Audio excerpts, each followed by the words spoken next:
Good afternoon, everyone. I am Dr. Pallavi, consultant gynecologist and infertility specialist in Oasis Fertility.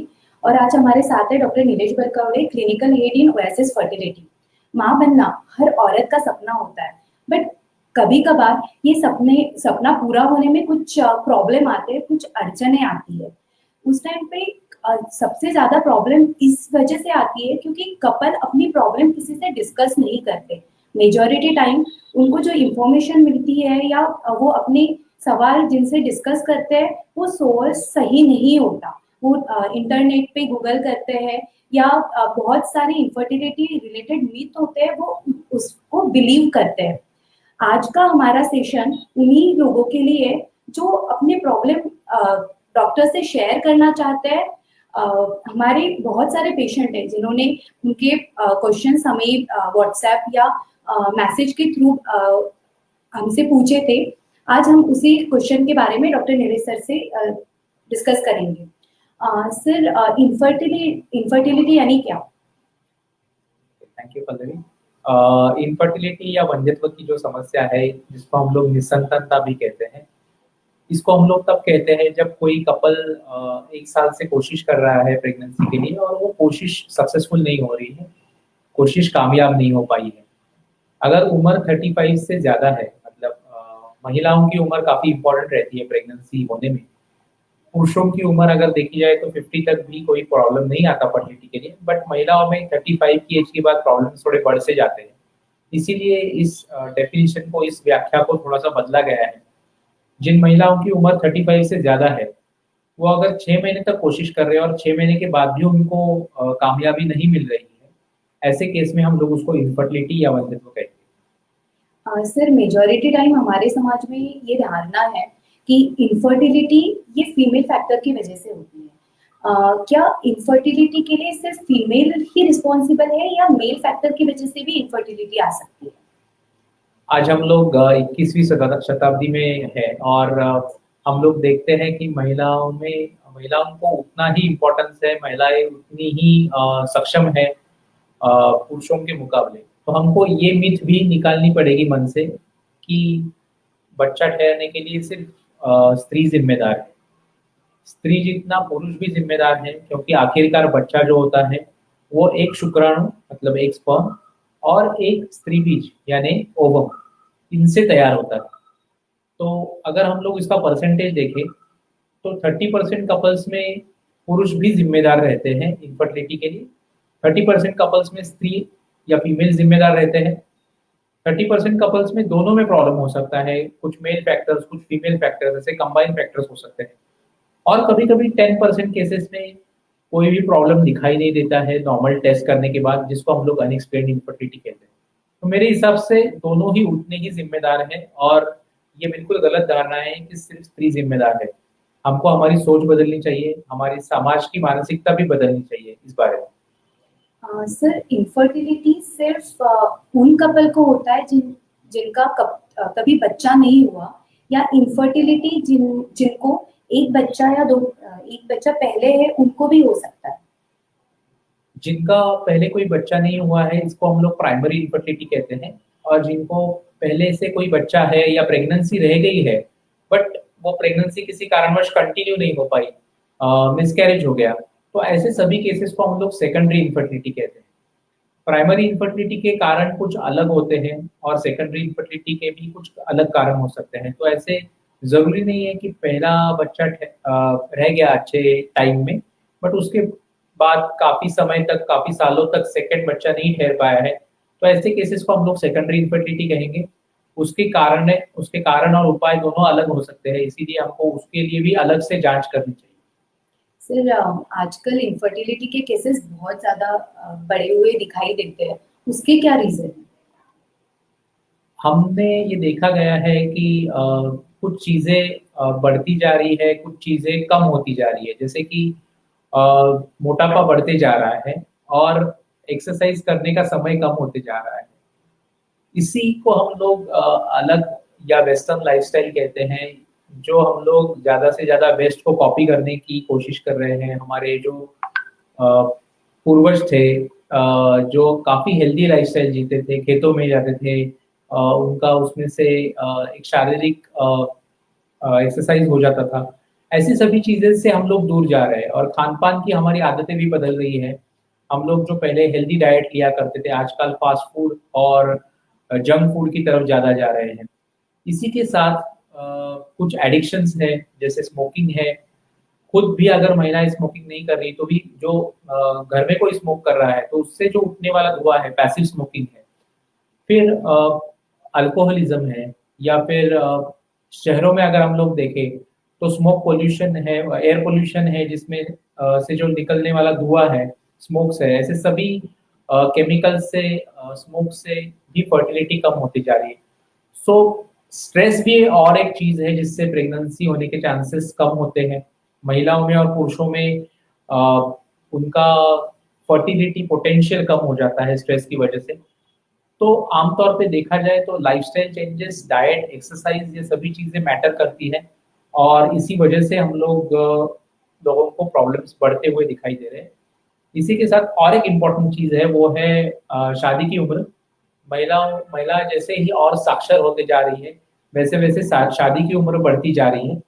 तो जैसे ही शादी की उम्र बढ़ रही है उसी के साथ कंसेप्शन की उम्र भी बढ़ती जा रही है। तो पहली प्रेगनेंसी होने के एज भी बढ़ते जा रहा है। इसी वजह से मुझे लगता है कि फर्टिलिटी के प्रॉब्लम्स, इनफर्टिलिटी के प्रॉब्लम्स बढ़ रहे हैं। सर, आजकल शादी की एज डिले हो गई है या वर्किंग वुमन जनरली स्टेबिलिटी के बाद बच्चा प्रेफर करते हैं, बट क्या सिर्फ एज एक फैक्टर है जिसकी वजह से इनफर्टिलिटी बढ़ती है या कम एज में भी इनफर्टिलिटी आ सकती है? उम्र एक बहुत इंपॉर्टेंट चीज है महिलाओं में खासकर, क्योंकि जैसे हमने लास्ट एफबी लाइव सेशन में भी कहा था, जहाँ पे हम लोग पुअर ओवेरियन रिजर्व डिस्कस कर रहे थे, कि अंडाशय में बीजों की जो क्षमता है, संख्या है, वो उम्र के हिसाब से कम होती जाएगी। जितने एग्स जन्म के वक्त होते हैं, जो कि कुछ मिलियंस में होते हैं, उसमें से कुछ एग्स ही बच जाते हैं जब मेनार्के शुरू हो जाते हैं। मतलब महिलाओं की मासिक धर्म जब शुरू होता है तो उसको हम लोग मेनार्के कहते हैं। तो प्यूबर्टी के वक्त कुछ ही बीज बच जाते हैं, कुछ लाखों में ही बीज बच जाते हैं, और उसमें से केवल 400 बीज यूटिलाइज होते हैं महिला के पूरे लाइफ स्पैन में, जिसको हम लोग ओव्यूलेशन कहते हैं। तो जैसे जैसे उम्र बढ़ रही है वैसे वैसे बीजों की संख्या कम होती जा रही है, घटती जा रही है। तो उसके हिसाब से बढ़ती उम्र से फर्टिलिटी कम होने ही वाली है। पर जो दूसरा सवाल था इसके साथ, कि कभी ऐसे हो सकता है क्या कि कम उम्र में भी फर्टिलिटी इश्यूज हो? तो हाँ, हो सकता है, क्योंकि सिर्फ एक्स कम होना ये एक रीजन नहीं है फर्टिलिटी प्रॉब्लम्स के लिए। इन्फेक्शंस है, जिससे वजाइनल इन्फेक्शंस है, उसके साथ अगर एसेंडिंग इन्फेक्शंस होते हैं, पेल्विक इन्फ्लेमेटरी डिसीज होता है, पीआईडी, तो ऐसी केसेस में कभी कभी ये इन्फेक्शन ट्यूब्स की ओर जाके ट्यूब्स बंद हो सकते हैं। इंडिया में अगर हम लोग देखें तो कुछ इन्फेक्शंस, ट्यूबरक्लोसिस जैसे, आज भी काफी हद तक है। ना केवल लोअर सोशियो इकोनॉमिक स्टेटस के पेशेंट को, बल्कि अपर क्लास के पेशेंट्स को भी ट्यूबरक्लोसिस की बीमारी होने के चांसेस है। और मुझे ऐसे लगता है कि इन बीमारी से भी ट्यूब्स में प्रॉब्लम्स होने के चांसेस बढ़ जाते हैं। सर, अभी हमने डिस्कस किया कि स्ट्रेस की वजह से इनफर्टिलिटी बढ़ती है। इनफर्टिलिटी के जो रीजन है उसमें स्ट्रेस बहुत इंपॉर्टेंट रीजन है। इनफर्टिलिटी को कैसे प्रिवेंट कर सकते हैं लाइफस्टाइल मॉडिफिकेशन से? तो मुझे ऐसे लगता है कि हम सबको खुद के लिए थोड़ा सा समय देना चाहिए। ये कोरोना टाइम ने, मुझे लगता है, एक अच्छी बात हमको सिखाई है कि हम लोग खुद को समय दें, खुद के अच्छे हॉबीज डेवलपमेंट करने में समय दें, और इसी के साथ हम लोग अच्छा लाइफस्टाइल भी फॉलो करें। जितना अच्छा लाइफस्टाइल फॉलो करेंगे, अच्छा डाइट होगा, एक्सरसाइज होगा, स्लीप पैटर्न होगा, उससे हमारा इम्यूनिटी जो है वो बरकरार रहेगा। अच्छा इम्यूनिटी एक अच्छे फर्टिलिटी लाइफ के लिए भी बहुत जरूरी है। तो मुझे ऐसे लगता है कि हम लोग इस बात पे जरूर ध्यान देना चाहिए कि हम लोग एक अच्छा लाइफस्टाइल फॉलो करें, एक हेल्दी लाइफस्टाइल फॉलो करें। हम लोग क्या खा रहे हैं, हमारे मुंह से जो निवाला नीचे जा रहा है वो जितना इंपॉर्टेंट है, वैसे ही हमारे कानों से जो चीजें अंदर जा रही है, जिससे हम लोगों को मेंटल स्ट्रेस होने के चांसेस है, तो वो भी हम लोग क्या इनपुट दे रहे हैं हमारे ब्रेन के लिए, वो भी उतना ही इंपॉर्टेंट है। सो फिजिकल, मेंटल, सोशल और स्पिरिचुअल वेलबींग बहुत इंपॉर्टेंट है फर्टिलिटी प्रॉब्लम्स को प्रिवेंट करने के लिए। सर इनफर्टिलिटी के लिए डायग्नोसिस होना सबसे इम्पोर्टेंट है। तो अर्ली डायग्नोसिस हम कैसे करें जो तब कपल को पता चले कि इनफर्टिलिटी के इसमें वो आ रहे हैं। सो जिनको शादी को 1 साल हुआ है या जो 1 साल से कोशिश कर रहे हैं, अगर हम लोग उसको ठीक से बोले तो ऐसे कपल्स में बिना वेट किए फर्टिलिटी स्पेशलिस्ट की कंसल्टेशन लेनी चाहिए, ताकि अगर प्रॉब्लम्स छोटा है उसी समय उसको डायग्नोज किया जाए, जल्दी से डायग्नोज किया जाए, तो ट्रीटमेंट भी उतनी ही अच्छी मिल सकती है। जिनकी एज महिलाओं की 35 से ऊपर है और 6 महीने कोशिश कर रहे हैं, उसके बावजूद प्रेगनेंसी नहीं रह रही है, ऐसे केसेस में वो 6 मंथ्स के बाद भी कुछ इन्वेस्टिगेशंस कर सकते हैं। तो मुझे ऐसे लगता है कि बेसिक इन्वेस्टिगेशंस करने में कोई हर्ज नहीं है, क्योंकि ये इन्वेस्टिगेशंस हमको बताएगा कि कोई मेजर प्रॉब्लम नहीं है। तो ऐसे बेसिक इन्वेस्टिगेशंस ही कभी-कभी बहुत डिले हो जाते हैं ऐसे इन्वेस्टिगेशंस करने के लिए। तो एक अच्छी फर्टिलिटी स्पेशलिस्ट की सलाह टाइम पे लेना मुझे लगता है बहुत इम्पोर्टेंट है, और ये टाइमली सलाह हमको बहुत सारी आगे के प्रॉब्लम से बचा सकती है। सर डॉक्टर को विजिट करने से पहले कपल को क्या करना चाहिए। पल्लवी, अगर हम लोग देखें तो लाइफस्टाइल मॉडिफिकेशन एक इम्पॉर्टेंट चीज़ है। कपल में खुद में, मतलब महिला में और पुरुष में, इन दोनों में अगर बेसिक कुछ प्रॉब्लम खुद को लग रहा है तो उसका एनालिसिस खुद ब खुद ना करते हुए किसी एक्सपर्ट की सलाह अवश्य लेनी चाहिए। अगर शरीर में कुछ प्रॉब्लम्स दिखाई देते हैं या समझ में आते हैं, जैसे कि कुछ इन्फेक्शंस है, ट्यूबरकुलोसिस है, वजाइनल इन्फेक्शंस है,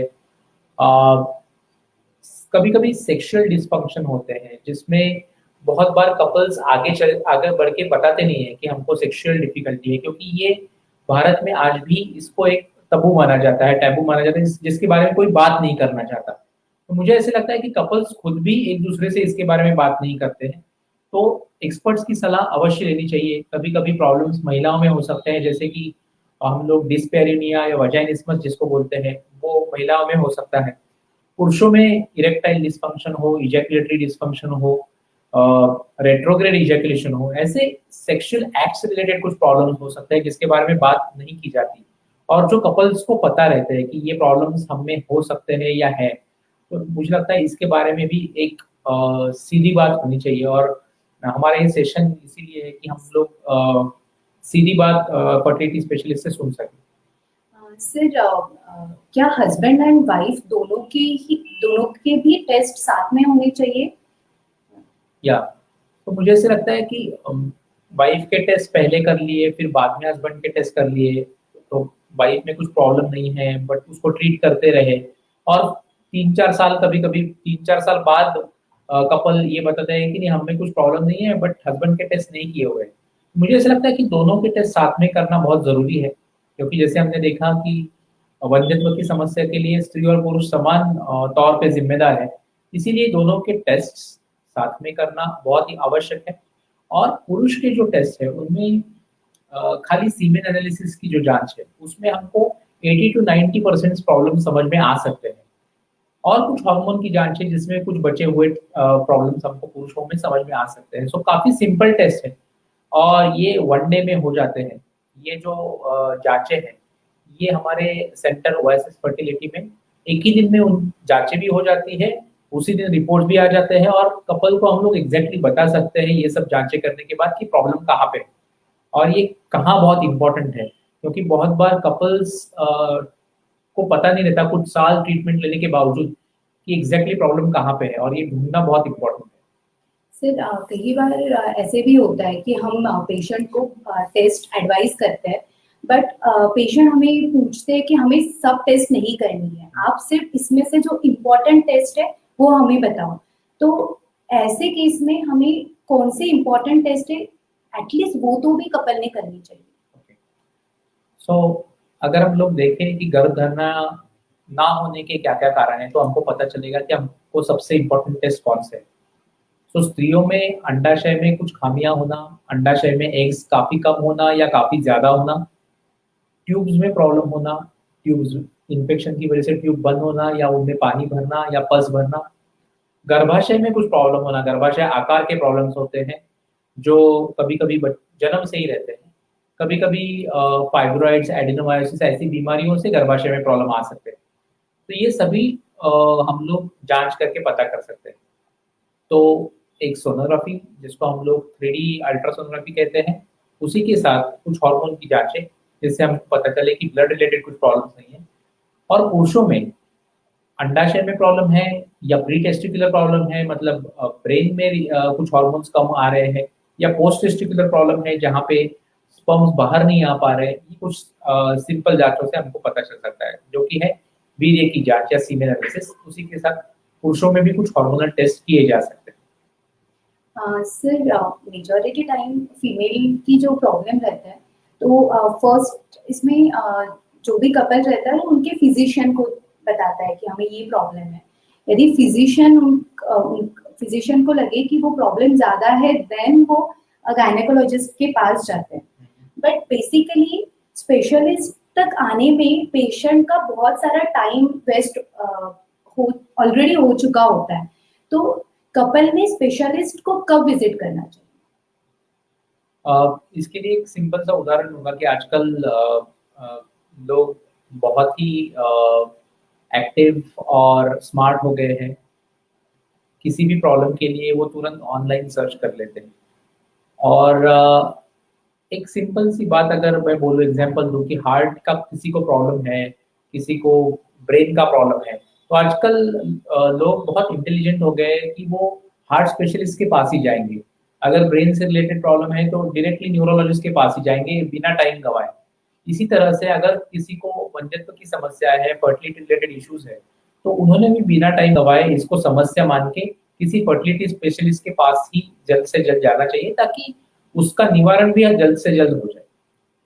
सर कपल की यदि हमने बेसिक टेस्ट किए और सब टेस्ट रिपोर्ट नॉर्मल आ रहे हैं, तो उसके बाद उन्हें क्या करना चाहिए?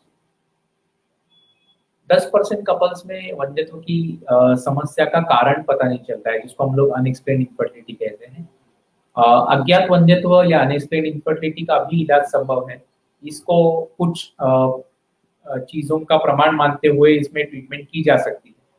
पहली लेवल की ट्रीटमेंट काउंसलिंग से और दवाइयों से होती है। इससे अगर रिजल्ट नहीं मिलता है तो हम लोग नेक्स्ट ट्रीटमेंट की ओर जा सकते हैं, जहाँ पे हम लोग कृत्रिम वीर्यरोपण या आईयूआई कर सकते हैं। इसके हम लोग 3 से 4 साइकिल कर सकते हैं। और इसके बाद अगर सक्सेस नहीं मिलता है तो हम लोग कृत्रिम गर्भधारणा या आईवीएफ या एआरटी की ओर जा सकते हैं। तो अलग-अलग उपचार अवेलेबल है। हर एक कपल में एक उपचार ऐसे नहीं सक्सेस दे सकता। केस टू केस बेसिस पे, यानी हर कपल के लिए अलग-अलग ट्रीटमेंट अप्रोच हमारा रहता है, जिसको हम लोग पर्सनलाइज्ड फर्टिलिटी केयर कहते हैं। सर क्या इनफर्टिलिटी क्योर हो सकती है? इनफर्टिलिटी के ट्रीटमेंट में आजकल हमारे इसमें बहुत सारी ऑप्शंस ट्रीटमेंट में अवेलेबल हो चुके हैं। सो आईवीएफ सिर्फ एक ही ऑप्शन ट्रीटमेंट के लिए नहीं है। आजकल हमारे पास अच्छी दवाइयाँ हैं, जिससे हम लोग फीमेल फर्टिलिटी से रिलेटेड जो प्रॉब्लम्स है, एंडोमेट्रियोसिस है, फाइब्रॉइड्स है, इनको हम लोग केवल दवाइयों से कम कर सकते हैं। MR guided focused ultrasound surgery है, जिससे हम लोग फाइब्रॉइड्स की साइज कम कर सकते हैं। जीएनआरएच एनालॉग्स है, डायनोजेस्ट है, ये सब से हम लोग एंडोमेट्रियोसिस कम कर सकते हैं। तो काफ़ी एडवांस्ड चीज़ें मेडिसिन भी अवेलेबल है, जिससे हम लोगों को आईवीएफ की ओर नहीं जाना पड़े। बट इसी के साथ हम लोग एंडोस्कोपी का भी इस्तेमाल कर सकते हैं, जैसे कि लेप्रोस्कोपी हो, हिस्ट्रोस्कोपी हो, इससे भी कुछ चीज़ों सॉल्व की जा सकती है। और जिन पेशेंट्स में प्रॉब्लम ज़्यादा है, उनके लिए आईवीएफ से ज़्यादा ऑप्शंस भी अवेलेबल है। जैसे कि इंट्रासाइटोप्लाज्मिक स्पर्म इंजेक्शन है, या फिर एम्ब्रियो फ्रीजिंग है, प्री इम्प्लांटेशन जेनेटिक टेस्टिंग है, एंडोमेट्रियल रिसेप्टिविटी एरे है। ऐसे सभी टेक्निक्स आजकल आईवीएफ से ज़्यादा ऑप्शंस भी हमारे पास अवेलेबल है। तो ये भी हम लोगों को केस टू केस बेसिस पे या पर्सनलाइज्ड लेवल पे डिस्कस करना पड़ता है। सर ऑप्शन तो सब अवेलेबल है, बट आई थिंक सबसे इम्पोर्टेंट है कि पेशेंट ने उनके क्वेश्चंस या उनकी ट्रीटमेंट योग्य पर्सन से और सही सेंटर पे लेनी चाहिए। आई थिंक सवाल में इसका आंसर है। सर अभी से उसके बाद जरूर। सर कितने दिन तक ट्रीटमेंट लेना चाहिए फॉर इनफर्टिलिटी प्रॉब्लम? ओके, तो इनफर्टिलिटी प्रॉब्लम के लिए ऐसे कोई समय तय नहीं है कि हम लोग कितने दिनों तक ट्रीटमेंट लें। बट हाँ, अगर 1 साल तक कोशिश करने के बावजूद, अगर खुद ब खुद कोशिश करने के बावजूद अगर प्रेगनेंसी नहीं रही है, तो ट्रीटमेंट अवश्य लेनी चाहिए, जिसको हम लोग इनफर्टिलिटी कहते हैं। अगर प्रॉब्लम्स छोटे हैं, तो कुछ दवाइयों से हम लोग ट्रीटमेंट दे सकते हैं। बट अगर सभी चीज़ें करने के बाद भी प्रेगनेंसी नहीं रह रही है, तो ऐसे केस में हमको तुरंत फर्टिलिटी स्पेशलिस्ट की राह लेनी चाहिए, सलाह लेनी चाहिए। जो एक्सपर्ट सलाह है, वो हमको इस केस में काम आ सकती है। तो एक कोई ऐसा डिफाइंड पीरियड नहीं है, बट 35 की एज के बाद हमको लगता है कि थोड़ा जल्दी एक्ट करना चाहिए। मेल इनफर्टिलिटी के लिए क्या ट्रीटमेंट ऑप्शन अवेलेबल इस पे हमारा एक सेपरेट एफबी लाइव सेशन हो चुका है। आई थिंक जो व्यूअर्स है वो उससे प्लीज देख सकते हैं। और अगर मैं एक नटशेल में बता दूं, तो कुछ दवाइयाँ है। एक डायग्नोसिस होना बहुत इंपॉर्टेंट है मेल इनफर्टिलिटी का। कभी कभी सेक्सुअल प्रॉब्लम्स होते हैं, जिसको कुछ दवाइयों से ट्रीट किया जा सकता है, इरेक्टाइल डिसफंक्शन, इजैकुलेटरी डिसफंक्शन को।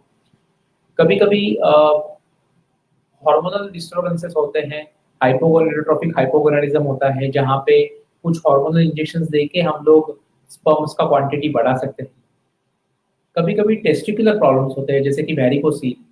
ऐसे केसेस को ऑपरेशन से ठीक किया जा सकता है। कभी कभी स्पर्म्स बहुत ही कम उत्पन्न होते हैं, जिसको हम लोग नॉन ऑब्स्ट्रक्टिव अजूस्पर्मिया कहते हैं, जो टेस्टिकुलर प्रॉब्लम्स की वजह से होते हैं। तो ऐसे केसेस में हम लोग टेस्टिकुलर स्पर्म एस्पिरेशन और आईवीएफ की टेक्निक के लिए जा सकते हैं। कभी कभी टेस्टिस के बाद जो नली निकलती है, जो स्पर्म्स को बाहर लेके आती है, उसमें अगर कुछ ऑब्स्ट्रक्शन है, तो हम लोगों को ऑब्स्ट्रक्टिव अजूस्पर्मिया डायग्नोज होता है। और ऐसे केसेस में भी ट्रीटमेंट अच्छी दे सकते हैं और प्रेगनेंसी रह सकती है। सर आईवीएफ से भी कोई एडवांस ऑप्शन अवेलेबल है या नहीं?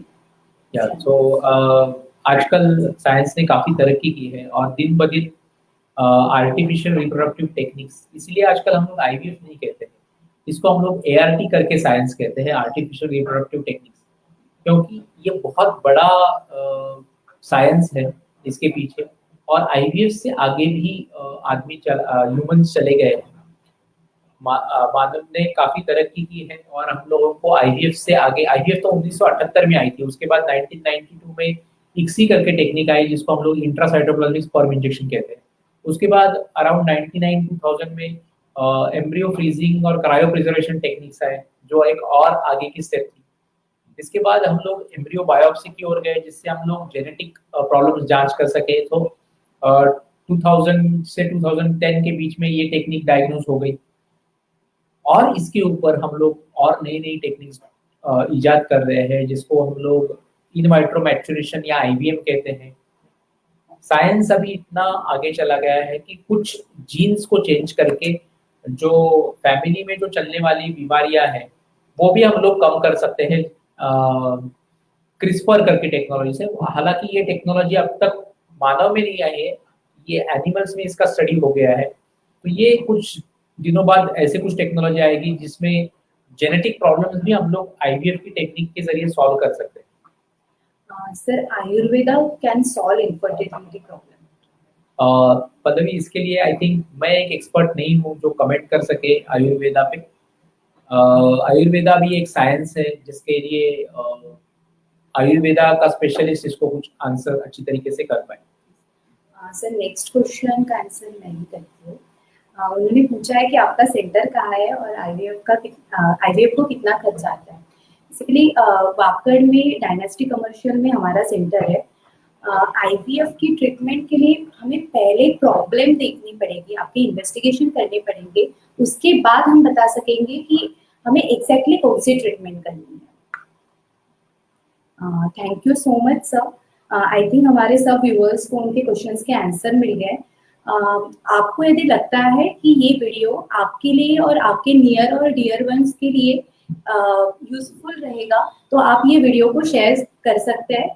और आपको यदि और कुछ क्वेश्चंस है या आप हमसे डायरेक्टली कनेक्ट करना चाहते हो, तो हमारे कॉन्टैक्ट नंबर नीचे दिए हैं और आप हमारे सेंटर में भी वाकड़ में डायरेक्टली आके हमसे मिल सकते हैं। Thank you. Thank you.